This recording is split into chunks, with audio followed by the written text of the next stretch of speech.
الحمد للہ رب العالمین والصلاة والسلام علی من لا نبی بعدہ اما بعد فاعوذ باللہ من الشیطان الرجیم بسم اللہ الرحمن الرحیم الحمد للہ رب العالمین الرحمن الرحیم مالک یوم الدین صدق اللہ العظیم۔ میرے نہایت ہی قابل قدر مسلمان بھائیوں، بزرگوں،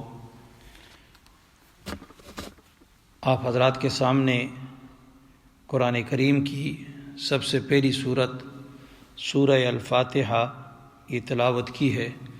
رب العالمین سے دعا ہے کہ اس کے متعلق صحیح بات کہنے کی توفیق عطا فرما دے۔ سورہ فاتحہ اس سے قرآن کریم کی ابتدا ہوتی ہے، اور سورہ فاتحہ جو ہے اس کو بہت ساری خصوصیات حاصل ہیں۔ اول یہ کہ قرآن کریم اس سے شروع ہوتا ہے، اور نماز بھی اسی سورت سے شروع ہوتی ہے، اور نزول کے اعتبار سے بھی یہ سب سے پہلی مکمل سورت نازل ہوئی ہے۔ پوری جو مکمل صورت ہے یہ سب سے پہلی یہ صورت نازل ہوئی ہے۔ سورہ اقرا مزمل مدثر کی چند آیات ضرور اس سے پہلے نازل ہوئی، مگر مکمل جو صورت نازل ہوئی ہے وہ یہی سورہ الفاتحہ ہے۔ اسی طرح اس صورت کو دوسری جو خصوصیات میں سے اس کی خصوصیت حاصل ہے، اس خصوصیت اس کو وہ یہ ہے کہ اس کا نام اللہ رب العالمین نے قرآن کریم میں ایک دوسری جگہ بھی بیان فرمایا ہے۔ اس کا نام رکھا گیا ہے سبع من المثانی۔ سبع من المثانی اس کو اس بنا پر کہا گیا، ایک تو یہ کہ اس کا نزول 2 دفعہ ہوا ہے، 2 دفعہ نازل ہوئی ہے یہ صورت۔ ایک دفعہ مکہ مکرمہ میں نازل ہوئی، اور دوسری مرتبہ یہ مدینہ منورہ میں نازل ہوئی۔ اور بعض مفسرین فرماتے ہیں کہ اس کو سبع مثانی کہنے کی جو وجہ یہ ہے کہ یہ صورت بار بار نماز میں پڑھی جاتی ہے، بار بار نماز میں پڑھی جاتی ہے، اس لیے اس کو اس صورت کا نام سبع مثانی بھی اس کو کہا جاتا ہے۔ اس کا ایک دوسرا، اس کے بہت سارے نام ہیں۔ ایک نام اس کا یہ بھی رکھا ہے، اس کا نام ہے، ناموں میں سے ایک نام ہے کہ اس کو سورہ الحمد کے ساتھ ہی اس کو سورہ الکنز کہا جاتا ہے، سورہ الکنز بھی کہا جاتا ہے۔ اور حضرت علی رضی اللہ عنہ کی روایت ہے، وہ بیان کرتے ہیں کہ رسول اللہ صلی اللہ علیہ وسلم نے فرمایا کہ یہ صورت اس خزانے سے نازل ہوئی ہے جو عرش کے نیچے ہے، اور اس صورت کا نام سورہ شفا بھی ہے۔ اور اس کے بہت سارے فضائل دوسرے بھی صورت کے آتے ہیں، جس طرح حضرت ابو ہریرہ سے روایت آتی ہے، وہ فرماتے ہیں کہ جناب نبی کریم صلی اللہ علیہ وسلم نے فرمایا کہ مجھے اس ذات پاک کی قسم جس کے دست قدرت میں میری جان ہے کہ سورہ فاتحہ جیسی کوئی صورت نہ توریت اور نہ انجیل اور نہ زبور میں نازل ہوئی ہے، نہ قرآن مجید میں ہے، اور فرمایا یہ وہی سبع مثانی ہے جو خدا تعالیٰ نے مجھے عطا فرمائی ہے۔ تو گویا یہ سورہ فاتحہ بہت بڑی صورت ہے، بہت بڑا اس کا مقام ہے، جس طرح یہ آگے حدیثوں میں آ رہا ہے۔ اس طرح ایک دوسری روایت حضرت عبداللہ ابن عباس رضی اللہ تعالیٰ عنہما سے ہے، وہ فرماتے ہیں کہ ہم صحابہ کی ایک جماعت نبی کریم صلی اللہ علیہ وسلم کے حضور میں حاضر ہوئے، اور جبرائیل علیہ السلام آپ کے پاس بیٹھے ہوئے تھے۔ دفعتاً اوپر سے دروازے کھلنے کی سی آواز آئی۔ جبرائیل علیہ السلام نے آسمان کی طرف آنکھ اٹھا کر دیکھا اور فرمایا یہ دروازہ جو اس وقت کھلا ہے اس سے پہلے کبھی یہ نہیں کھلا۔ فرماتے راوی کا بیان ہے کہ اتنے میں ایک فرشتہ آسمان سے اترا اور نبی کریم صلی اللہ علیہ وسلم کی خدمت میں حاضر ہو کر عرض کرنے لگا 2 نور آپ کو دیے جاتے ہیں۔ فرمایا یہ ایسے 2 نور ہیں کہ آپ سے پہلے کسی نبی کو نہیں دیے گئے، آپ سے پہلے کسی نبی کو نہیں دیے گئے۔ تو فرمایا وہ 2 کون سے؟ فرمایا ایک ہے سورہ فاتحہ، یہ الحمدللہ رب العالمین یہ صورت، اور فرمایا دوسرا سورہ بقرہ کی آخری آیتیں، آمن الرسول، یہ والی آخری جو آیتیں یہ اللہ رب العالمین نے عطا فرمائی۔ فرمایا کہ ان دونوں میں سے اگر آپ ایک حرف بھی پڑھیں گے تو وہ نور آپ کو دے دیا جائے گا، وہ نور آپ کو دے دیا جائے گا۔ حضرت ابو ہریرہ رضی اللہ عنہ سے روایت ہے کہ حضرت صلی اللہ علیہ وسلم نے فرمایا، خدا فرماتا ہے کہ میں نے اپنے اور بندے کے درمیان نماز کو آدھا آدھا تقسیم کر دیا ہے، نماز کو آدھا آدھا تقسیم کر دیا، اس کا نصف جو ہے، آدھا جو ہے وہ میرے لیے اور آدھا میرے بندے کے واسطے ہے، اور فرمایا میرے بندے کو وہ چیز ملے گی جس کی وہ طلب کرے گا، جو چیز مجھ سے مانگے گا اس کو میں وہ عطا کر دوں گا۔ تو نبی صلی اللہ علیہ وسلم نے فرمایا کہ جب بندہ الحمدللہ رب العالمین کہتا ہے تو خدا فرماتا ہے حمدنی عبدی، میرے بندے نے میری تعریف کی، میرے بندے نے میری تعریف کی۔ اور جب وہ کہتا ہے الرحمن الرحیم تو خدا فرماتا ہے اثنا علی عبدی، اثنا علی عبدی، کہ میرے بندے نے میری خوب حمد و ثنا کی ہے۔ اور جب بندہ کہتا ہے مالک یوم الدین تو رب العالمین کہتے ہیں کہ مجدنی عبدی، کہ میرے بندے نے میری بزرگی اور میری عظمت کو بیان کیا ہے، میری عظمت کو بیان کیا ہے۔ فرمایا جب بندہ ایاک نعبد و ایاک نستعین کہتا ہے تو خدا کہتا ہے ھذا بینی و بین عبدی ولعبدی ما سأل۔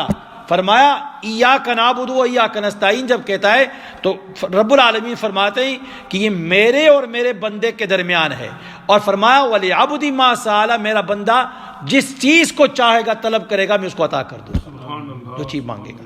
اور فرمایا آگے جب بندہ کہتا ہے اہدنا الصراط المستقیم، جب بندہ کیا کہتا ہے اہدنا الصراط المستقیم صراط الذین انعمت علیہم غیر المغضوب علیہم ولا الضالین کہتا ہے تو فرمایا فہؤلاء لعبدی ولعبدی ما سأل، فرمایا یہی میرے بندے کے لیے ہے، یہی میرے بندے کے لیے کہ اس نے صراط مستقیم مانگا ہے تو میں اس کو صراط مستقیم عطا کروں گا۔ تو فرمایا ما سأل ولعبدی ما سأل، میرے بندے کے لیے وہ ہے جس چیز کی وہ طلب کرے گا۔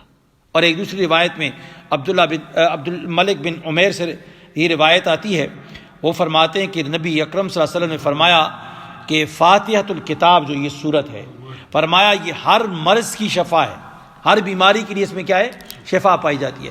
فرمایا ایک دوسری روایت عبداللہ بن جابر رضی اللہ عنہ سے ہے، وہ فرماتے ہیں کہ جناب نبی کریم صلی اللہ علیہ وسلم نے فرمایا جابر میں تجھے بہترین صورت کی جو قرآن کریم میں نازل ہوئی ہے خبر دوں، یعنی جو سب سے بہترین صورت نازل ہوئی ہے اس کی خبر دوں، اطلاع دوں؟ تو حضرت جابر رضی اللہ عنہ نے فرمایا کہ میں نے عرض کی یا رسول اللہ فرمائیے۔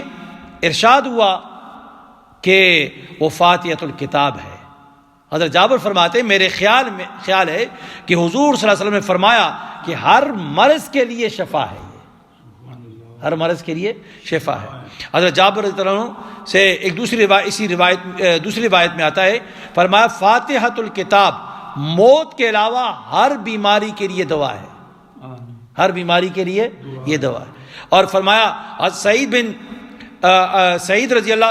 المعلہ سے روایت ہے، وہ فرماتے ہیں کہ قرآن کریم میں سب سے بڑی صورت باعتبار ثواب کے اور قدر اور وقت کے اعتبار سے جو نازل ہوئی ہے فرمایا وہ الحمدللہ رب العالمین ہے۔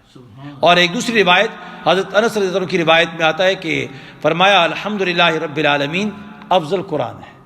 اور ایک دوسری روایت حضرت عبداللہ ابن عباس رضی اللہ عنہ سے وہ فرماتے ہیں کہ فاتحۃ الکتاب جو ہے سورہ فاتحہ یہ قرآن کریم کے 2 ثلث کے برابر ہے، اس کی جو تلاوت کرتا ہے تو اس کو رب العالمین کیا ہے 2 ثلث کے برابر کیا ثواب عطا فرما دیتے ہیں۔ اور ایک ابو سلیمان کہتے ہیں کہ ایک دفعہ چند صحابہ اکرام کسی غزوے میں شریک تھے، جنگ میں گئے ہوئے تھے، تو وہاں ان کا گزر ایک مرغی والا شخص تھا، اس کے اوپر سے ہوا، بالکل بے ہوش پڑا تھا، کسی نے سورہ فاتحہ پڑھ کر اس کے کان میں پھونک دیا تو وہ شخص جو ہے بالکل ٹھیک ہو گیا۔ حضور نبی کریم صلی اللہ علیہ وسلم کو اس کی خبر دی، اطلاع دی، تو آپ سے فرمایا کہ ام القرآن ہے اور ہر مرض کی یہ دوا ہے، ہر مرض کی یہ کیا ہے دوا ہے۔ اسی طرح ایک دوسری روایت ابو سعید خدری رضی اللہ تعالیٰ عنہ سے ہے، وہ فرماتے ہیں کہ جناب نبی کریم صلی اللہ علیہ وسلم فرمایا فاتحۃ الکتاب جو ہے یہ زہر تک کی دوا ہے، زہر ہوتی ہے اس تک کی دوا ہے۔ ایک دوسرا واقعہ یہاں پر نقل کیا ہے ابو سعید خدری رضی اللہ تعالیٰ عنہ سے کہ ہم لوگ سفر میں تھے، چلتے چلتے ایک جگہ اترے تو وہاں ایک لونڈی آ کر کہنے لگی کہ اس قبیلے کے سردار کو سانپ نے ڈس لیا ہے، تو کیا تم میں کوئی منتر پڑھنے والا بھی ہے؟ تو یہ سن کر ایک صحابی جو تھے ہم میں سے ایک شخص کھڑا ہو گیا اور لونڈی کے ہمراہ جا کر اس سردار کے اوپر فاتحہ پڑھی، تو سانپ جو ڈسا ہوا تھا وہ فوراً جو ہے اللہ تعالیٰ نے اس کو شفا دے دی، اور وہ سردار کیا ہو گیا؟ ٹھیک ہو گیا، اس کو جو زہر جو تھا اس کا اثر ختم ہو گیا۔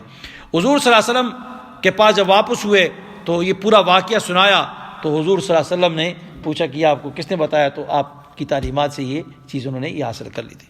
اسی طرح ایک دوسری روایت آتی ہے، حضرت انس رضی اللہ عنہ سے فرماتے ہیں کہ جب تو بچھونے پر لیٹ کر سورہ فاتحہ اور قل هو اللہ احد پڑھے گا تو موت کے سوا ہر چیز سے محفوظ اور بے خوف رہے گا۔ آج کل بہت ساری چوریاں ہوتی ہیں لوگوں کے گھروں میں، بہت سارے خطرہ ڈاکے پڑتے ہیں، تو مسلمانوں کے لیے کتنا یعنی بہترین چیز ان کے پاس ہے۔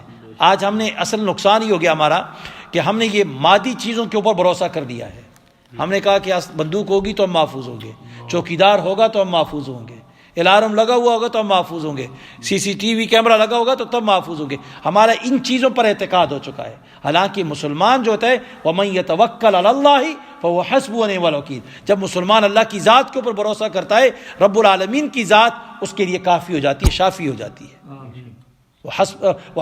کیا ہے؟ حسبنا اللہ ونعم الوکیل، اللہ تعالیٰ ہمارے لیے کافی ہے، اور سب سے بہترین کارساز جو ہے، حمایتی جو ہے، رکھوالا جو ہے، وہ اللہ تعالیٰ کی ذات ہے۔ تو اس لیے اگر ہمارا اعتقاد ان چیزوں پر ہو جائے تو اللہ تعالیٰ کی کتاب اس کے اندر ہمارے لیے سب کچھ موجود ہے، سب کچھ موجود ہے، صرف یقین کی بات ہے۔